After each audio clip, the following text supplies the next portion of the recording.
Inni jalqabaa Oromoon bilisoomeera. Bita, mirga, fuuldura, duuba ilaaluun barbaachisaa miti. Oromoon guutummaatti bilisoomeera. Period. Oromoo bilisoomsuuf har'a qabsaa'uun gowwummaadha.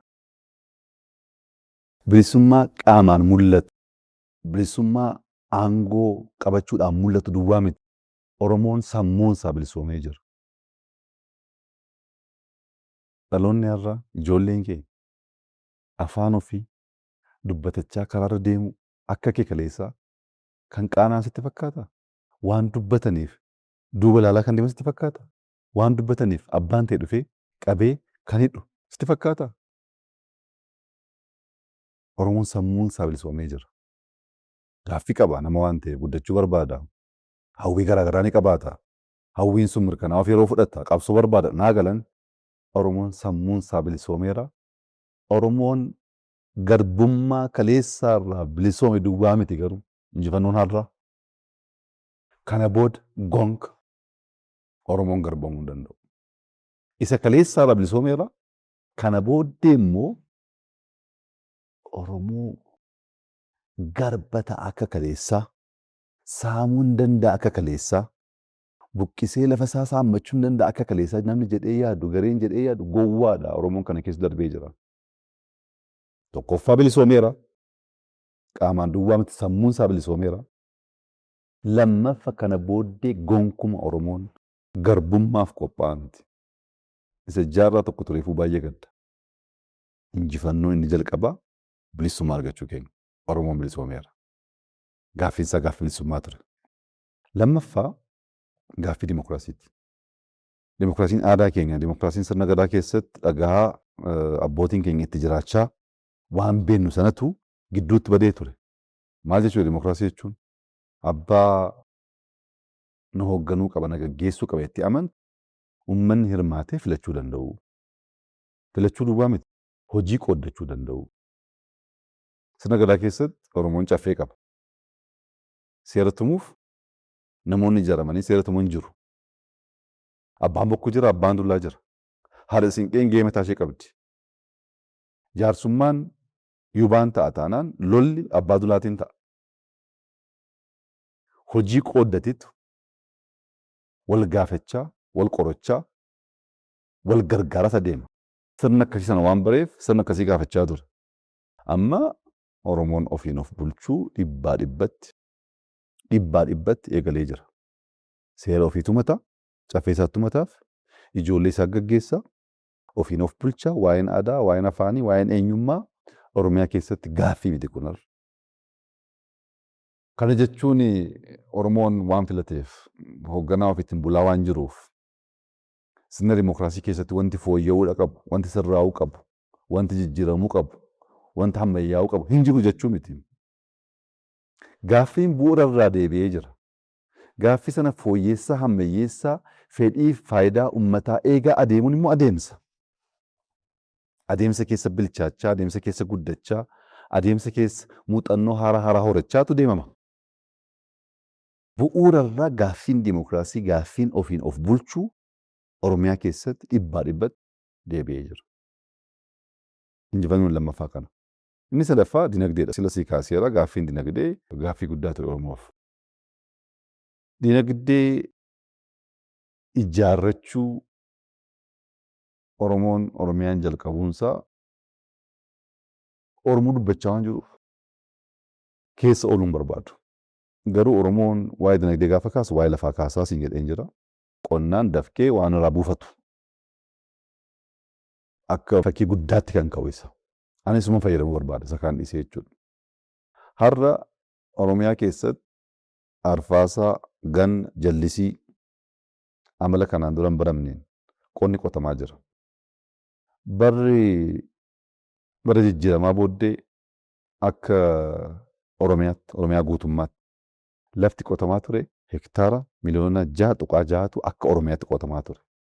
Har'a arfaasaa ganna jallisii dabalatee hektaara miliyoona 17tu qotama. Hektaara 6.6 irraa hektaara miliyoona 17 har'a kan qotamu. Dachaa lamaa ol miti. Lafa haaraa uummanne. Lafa haaraan uummanne. Lafa babal'ifannee waan hanqatutti guunnee kilaastara jennee uummata keenya ijaarranne uummata miiliyoonaan lakkaa'amutu kilaasteraan ijaaramee jira. Maal buufanne kanarraa? Bara 2010 dhumarra Oromiyaa osoo buna hin dabalatin boqqolloo, xaafii, qamadii oomishtummaa hunda walitti qabdee gara miliyoona 168 ture. Akka waliigalaa oomishtummaan naannoo Oromiyaa 168. Bara darbe kanoo buna osoo hin dabalatin ammas bunni baay'ee waan ta'eef buna osoo hin dabalatin miliyoona 510 bara darbe.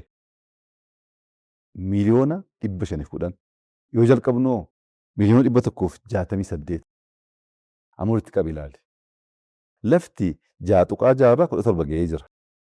Oomishtummaan irraa argannu 168 irraa 510 ga'ee jira. Qonni Oromoon jaallatu sun dachiin Oromoon jaallatu sun humna isaa dafqa isaatiin oomishtummaa guddisuudha yaalu sun deebisaan jiru waggaa 8. Waggaa 100 isaa olitti qonnaan jiraachaa turre miti. Waggaa 100 ol qonnee miliyoona 160 qonnee waggaa 8 keessatti 510 ga'u jechuun deebi'ee fixatee jira dhumatee wansi hin jechuu baadde illee guddina mul'atutu jira. Akka kaleessaa abbaan barbaade dhufee qonnaan bulaa Oromoo buqqisee adeemee lafa isaa irratti waan barbaade ijaarrachuu danda'a? Hin danda'amu waan akkasii jira. Isa kaleessaa akkoo namni waa'ee naannoo Finfinnee kana kaasa malee Bishooftuu soo deemte, Adaamaa soo deemte, Jimmaa soo deemte wal fakkaata. Diinonni keenya har'a bosona keessa teessee fagoo teesseetu gama gurguratti Shaashamannee keeyaa, Adaamaa keeyaa akka barbaadan saammachaa turan. Inni jira har'a hin jiru. Abbaan lafummaa isaa aangoodhaan mirkanaa'ee jira. Seera mootummaatiin immoo mari'achaa jira. Boriftaan guutummaatti abbaan lafummaa isaa hin mirkanaa'a amantaa jiru immoo nan qaba. Amma sun ta'utti qabsoon keenya guutuu ta'uu hin danda'u. Oromoon lafa isaa irratti guutummaatti murteessuu hamma danda'utti mootummaan barbaade dhufee kan koof kan keeti jechaa saammachaa inni mirga ta'uu hin danda'u. Gama dinagdeen keessattuu qonnarra jijjiirama akkasii jira. Qonna immoo dhiisi galii ilaali. Galiin mootummaa naannoo Oromiyaa bara 2010 biliyoona 13.8 ture. Biliyoona 13.8. 13 bara darbe bara Finfinnee kana. Galiin naannoo Oromiyaa biliyoona 342. 13 ture 342 galeera. Dachaa meeqa jechuun danda'u baay'ee waan ta'eef. 13 irraa 342 kan galchee kan bilisummaa sasii kaasedha. Sammuun bilisoome hin hojjeta. Sammuun bilisoome hin kalaqa. Sammuun bilisoome hin daldala waan ta'eef achi keessatti immoo geessa taphachaa deemaa jechuudha. Galii duwwaa immoo miti. Bajeeta mootummaa naannoo Oromiyaa olaaltee bara 2010 bajanni mootummaa naannoo Oromiyaa biliyoona 52 ture. 52. Bara kan dheengadda caffeen meeqa kan murteesse? 704. 52 irraa 700. Hamma bajanni guddate hojiin babal'achaa jira jechuudha. Amma bajanni guddate bu'uurri misoomaa babal'achaa jira jechuudha. Amma bajanni guddate magaalomuun Oromiyaa keessatti babal'achaa jira jechuudha. Magaalomuun of keessaa waan baay'ee qaba. Hojii qaba. Daldala qaba. Qabeenya horachuu qaba. Waan qabdu irratti immoo gatiin isaa guddachuun magaalummaa kee ni ba'a. Magaalummaan babal'ataanaan sarviisiin gahaa ta'e hin jiru.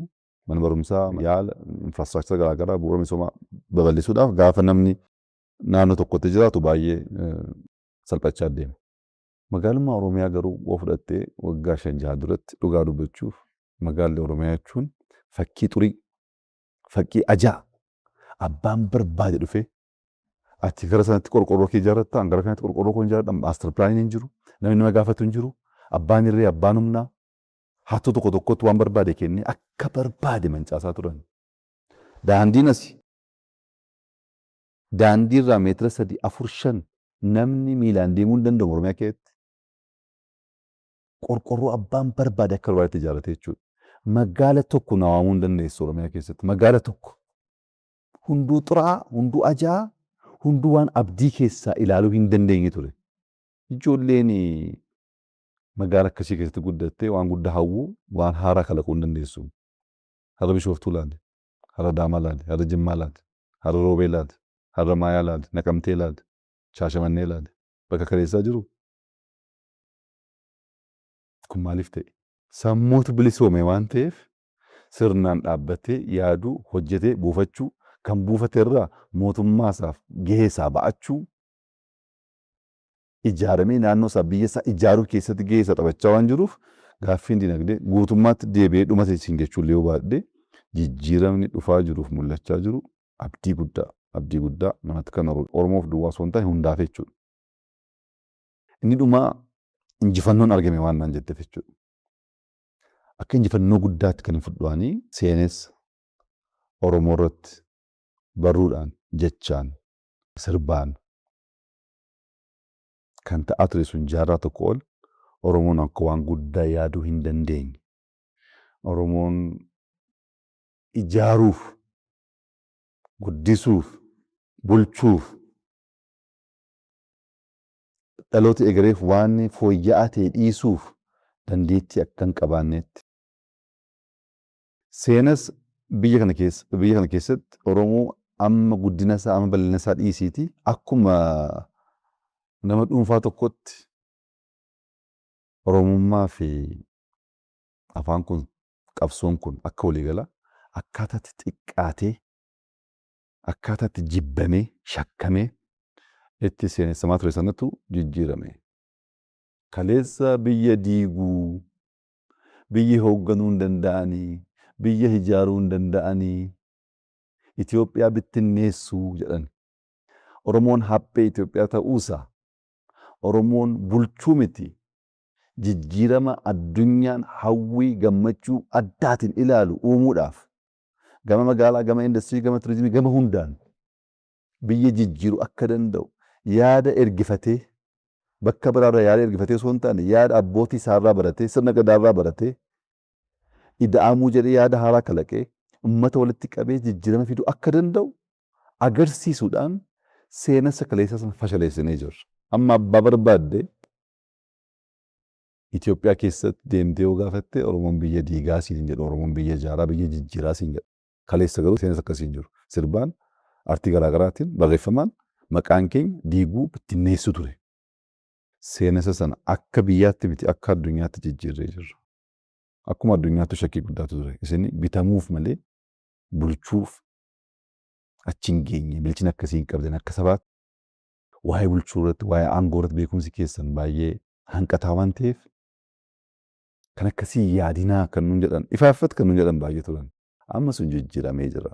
Kaleessa gowwamnee jirra. Galiin amma kanaa eessaa dhufe? Ekspoortiin amma kanaa eessaa dhufe? Itoophiyaan amma ilaalaa jirru kun Itoophiyaa kaleessaa waan fakkaattu? Akkamitti kana uumuu dandeessanii? Maallaqa eessaa argattanii? Diizaayinii eenyuus ni baasaa? Hojiin akkamitti isinii milkaa'ee akkaataa kanaan raawwachaa jirtu? Gaaffii akkasii deebisuu hirkachaa jiraman. Akka Afrikaatti waan dubbatamu beektu, akka addunyaatti waan dubbatamu beektu. Kanaaf Oromoon biyya ijaaraa, biyya jijjiiraa, hattummaa jibbaa, sabaaf sablammii kabajaa. Itoophiyaa dimokiraatawaa gochuu keessatti gahee guddaa taphataa. Warra saammachuuf, waraanuuf, aggaamu obsaan eegaa, obsaan laala. Gaafa dhufan immoo akka abbootii isaa moo'eetu injifannoo mirkaneessa kan jedhu kun seenessa haaraa natti fakkaata. Kun injifannoo guddaa waliigala. Bilisoomni irraa lammaffoo garboomuuf qophaa'aa miti. Kana booddee Oromoon hin garboomne warri eegan warra gowwaati. Lammaffaa gaaffii deemokiraasii. Ofiin of bulchuun eegalamee jira. Bilchaachaa, lafa qabachaa, hammayyaa adeema amantaa jiru nan qabaa garuu deebi'ee jira. Gara dinagdeetiin qonna duwwaa miti seektara garaagaraa fudhattee yoo ilaalte jalqabbii gaariitu jira. Jalqabbiin gahaadha jechuu miti. Ammas hojii barbaada, ammas dhabuu barbaada, ammas dadhabuu barbaada. Dadhabuu barbaada jechuun garuu jijjiirama mul'achaa jiru hin gannaa jechuu miti. Qabatamaatti seenaa Itoophiyaa keessatti wanti ta'ee mul'anni baay'ee mul'atee jira. Kanuma qonnaa fudhattee miliyoona 168 argachuu irraa 510 argachuun waan barbaaddeen kana hoo ilaaluudha feete kun guddina guddaadha. Kan xiqqeessite ilaaluu hin dandeessu. Inni dhuma seenessa. Kanaaf injifannoon guddaa akkasii qabsoo keenyaan argamee jira. Injifannoo kana tikfachuun, injifannoo kana babal'ifachuun, injifannoon kun bakka hanqina qabaatetti, bakka guutuu hin taanetti guutaa deemuun immoo hojii dhalootaati kan ta'u taa'een amana.